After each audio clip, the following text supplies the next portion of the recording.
है बात तेरी चांद तारों में, चांद आया है नया अब इन सितारों में।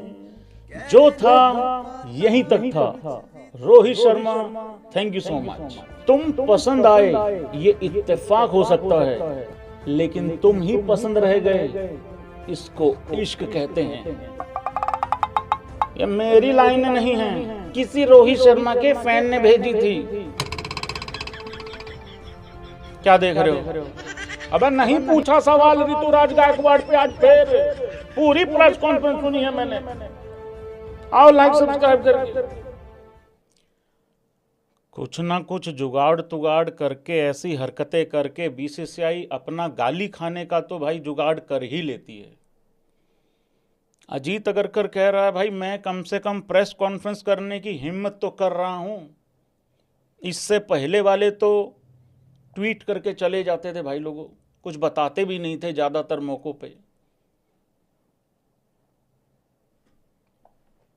कुछ है नहीं है भाई कहने को, क्या कहे आदमी, क्या बोले, अब क्या बोले। तो ऐसे पेपर पे ऐसे ऐसे करके बना रहा हूँ, ये ऐसे करके ठीक चल रहा था सब कुछ। एज कैप्टन परफॉर्मेंस भी अच्छी आ रही थी, विनिंग परसेंटेज भी बहुत हाई था, और एज बैट्समैन तो कोई डाउट ना पहले था, ना अब है, और ना ही आगे होगा। एक्चुअली जिस सीरीज को हम लोग कमबैक सीरीज सोच रहे थे ना, वो यार फेयरवेल सीरीज होने की तरफ बढ़ रही है, मतलब आगे की तरफ जा रहे हैं हम लोग, ऐसा लग रहा है। क्योंकि आज ना कुछ ऐसी चीज़ें हुई हैं प्रेस कॉन्फ्रेंस में जिनसे साफ साफ ये बात पता लगती है कि जिनको तुम फ्यूचर समझ रहे हो वो पास्ट हो चुके हैं। मतलब इस तरीके से कुछ बताने की कोशिश की है। वेलकम भाई लोगों, सभी भाइयों का स्वागत है। एक ना वायरल हो रहा है एक बयान उसका, अजीत अगरकर का। हाँ जी, कहाँ है? हाँ, एक बयान वायरल हो रहा है अजीत अगरकर का कि वो जी कमिटमेंट नहीं मिल रही है उधर से, रोहित शर्मा से और विराट कोहली से, कुछ ऐसा एक था हिसाब किताब। यार भाई एक बात बताओ मुझे, अगर रोहित शर्मा का और विराट कोहली का, भाई आप लोग इस बयान से एग्री करते हो या डिसएग्री करते हो कि रोहित शर्मा और विराट कोहली की तरफ से 2027 को लेके कोई कमिटमेंट शो नहीं हो रही है? यार अगर तुम इस टाइम पे ना, रात के 10:07 टाइम हो रहा है करेक्ट अभी, अगर तुम ये कहोगे ना बाहर धूप निकली हुई है, मैं मान जाऊंगा। लेकिन मैं ये बात नहीं मानूंगा कि उनकी तरफ से 2027 वनडे वर्ल्ड कप को लेके कोई कमिटमेंट शो नहीं हो रही है। मतलब अरे मैंने बिना फालतू के इतने किलो वजन कम कर लिया, मैंने, मतलब मैंने नहीं, रोहित शर्मा ने। अगर ऐसा ही कुछ था तो विराट कोहली या रोहित शर्मा, मैं अगर इनकी दोनों की पर्टिकुलर अगर बात करूं, तो ये फिटनेस टेस्ट क्यों दे रहे होते या प्रैक्टिस क्यों कर रहे होते? तो ये तो भाई एकदम एकदम मतलब ऐसी फुद्दू बात बोली है, ये तो यकीन करने लायक बात है नहीं है। हाँ इतना जरूर है, मैं बार बार बोलता हूं यहां आके, तीनों फॉर्मेट का कैप्टन आने वाले टाइम में शुभमन गिल बनेगा। 2 का बन चुका है, तीसरा रहता है। आई होप कि वहां सूर्य अच्छा करता रहे, एज बैट्समैन भी एज कैप्टन भी। नहीं तो इनका पता कुछ नहीं है, वर्ल्ड कप से 1 महीना पहले क्या कर दें और 1 महीना बाद तो करना ही करना है इन लोगों ने। तो वो वाली चीज है, क्योंकि वहां पे भी शुभमन गिल ने एज कैप्टन आना है T20I में। आप भले ही जितना मर्जी कह लो कि वो तो डिजर्व नहीं करता या वट एवर जो भी है। तो भाई अजीत अगरकर का ये जो बयान है ये बहुत ही अजीब सा है। मैं बाकी सारे तर्क से एग्री कर रहा हूं कहीं ना कहीं, लेकिन ये वाला तर्क मुझे बहुत अजीब लगा, बहुत अटपटा लगा। मैं एक्चुअली आपको अपना पहला रिएक्शन बताता हूं जब मैंने अजीत अगरकर का ये मैंने स्टेटमेंट पढ़ा कि रोहित शर्मा और विराट कोहली की तरफ से ना वो कमिटमेंट नहीं मिल रही है 2027 के वनडे वर्ल्ड कप को लेके। और एक बार ये कहा कि अभी तो यार 27 की बात करना भी ज़्यादा कोई उचित नहीं है, क्योंकि अभी तो सारा फोकस हमारा T20 वर्ल्ड कप पे है, जो कि बात बिल्कुल ठीक है। क्योंकि अगरकर ने यह भी कहा कि अभी तो वनडे कम हो रहे हैं। बात ये भी ठीक है। अच्छा, मैं ट्रैवल कर रहा था, मैं मतलब घर पहुंच रहा था, मैं वापस आ रहा था मैं, तो मैं गाड़ी में बैठा बैठा मैं देखा, मैंने स्टेटमेंट, और मैंने स्टेटमेंट देखते मैंने कहा क्या, मेरे साथ में भाई लोगों पप्पू मैनेजर था, मैंने पप्पू मैनेजर को कहा, मैंने कहा देखियो यार अब एक बारी, मैं सीरियसली बता रहा हूं। उसने देखा, कह रहा क्या, मैंने कहा हाँ, कह रहा हो ही नहीं सकता। मैंने कहा यही तो बात है, ये कैसे हो गया। मतलब रोहित शर्मा और विराट कोहली के पास अरे है ही एक चीज, वो वनडे फॉर्मेट है और वो वर्ल्ड कप ही है अगला। भाई एक बात बताओ, इंडिया वर्सेस ऑस्ट्रेलिया की सिर्फ बायलैटरल सीरीज किसी का ड्रीम हो सकता है खेलना?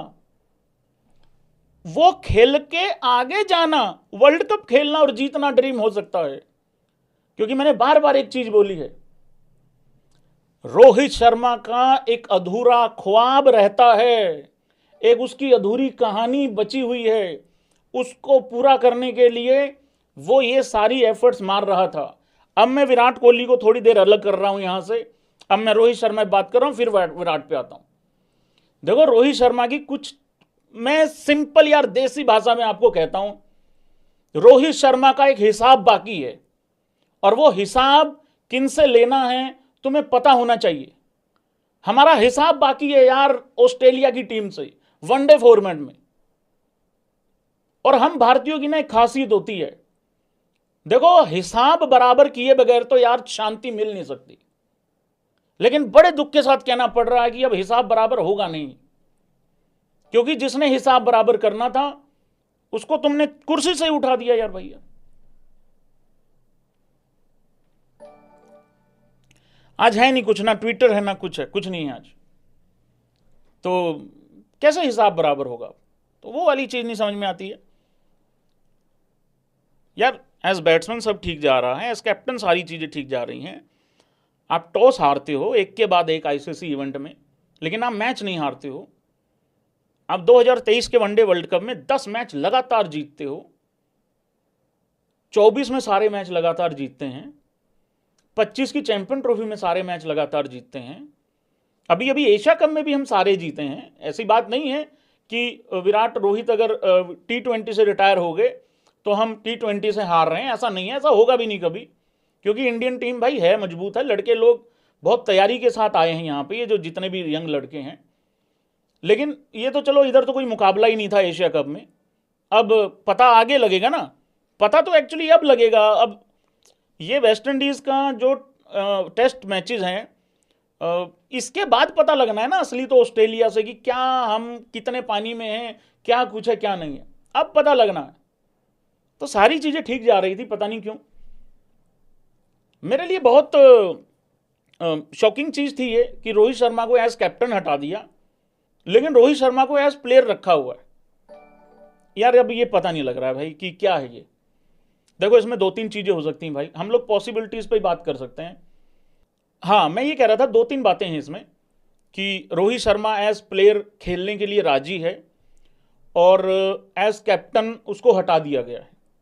पहली बात तो ये, क्या रोहित शर्मा ने भाई लोगों इतना बड़ा दिल दिखा दिया होगा कि चलो कोई बात नहीं यार, अगर अगरकर एंड कंपनी ये चाहती है कि मैं अब इनकी प्लानिंग में नहीं हूं एज कैप्टन, तो कोई बात नहीं, मैं शुभमन गिल के साथ उसके अंडर खेल के मैं उसको प्रिपेयर करूंगा और मैं उसका साथ दूंगा।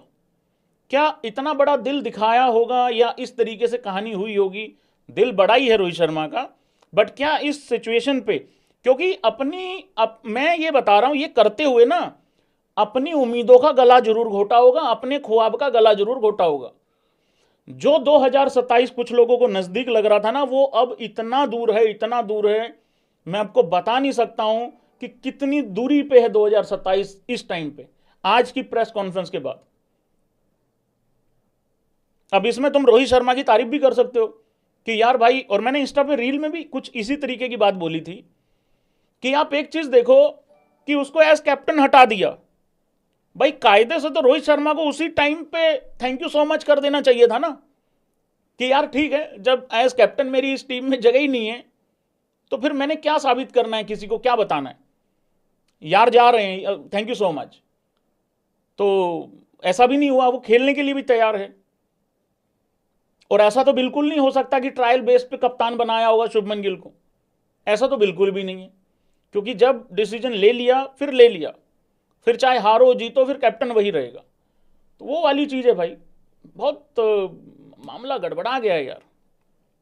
कितने खुश थे यहाँ पे रोहित शर्मा के फैंस कल मतलब जब हम 3 तारीख को लाइव आए थे कि 4 तारीख को भाई ये हो रहा है, वो हो रहा है, कमबैक करते हुए फेयरवेल सेट हो गया भाई लोगों ऑस्ट्रेलिया सीरीज में। अब देखो क्या होगा। रोहित शर्मा की मान लेते हैं तीनों मैचों में 3 सेंचुरी आ गई भाई, उससे क्या होगा? मतलब उसके बाद रोहित शर्मा की टीम में एज प्लेयर जगह पक्की हो जाएगी, सीरियसली। मतलब उससे पहले एज प्लेयर उसकी टीम में जगह पक्की नहीं थी। और अगर मान लो तीनों मैचों में 2 मैच में फेल हो गया और अगर एक में डिसेंट स्कोर आ गया, फिर क्या होगा? फिर वही होगा जिसका इंतजार कुछ लोग कर रहे हैं। फिर ये होगा, वो 3 मैच आपको दिखाए जाएंगे और ये बताया जाएगा थैंक यू सो मच, आपकी परफॉर्मेंस उस लेवल पे नहीं है, जाके डोमेस्टिक खेलो और वापसी करो। वैसे आज इनडायरेक्टली ये बोला गया है प्रेस कॉन्फ्रेंस में कि जो लोग अवेलेबल हैं उनको तो खेलना ही है डोमेस्टिक।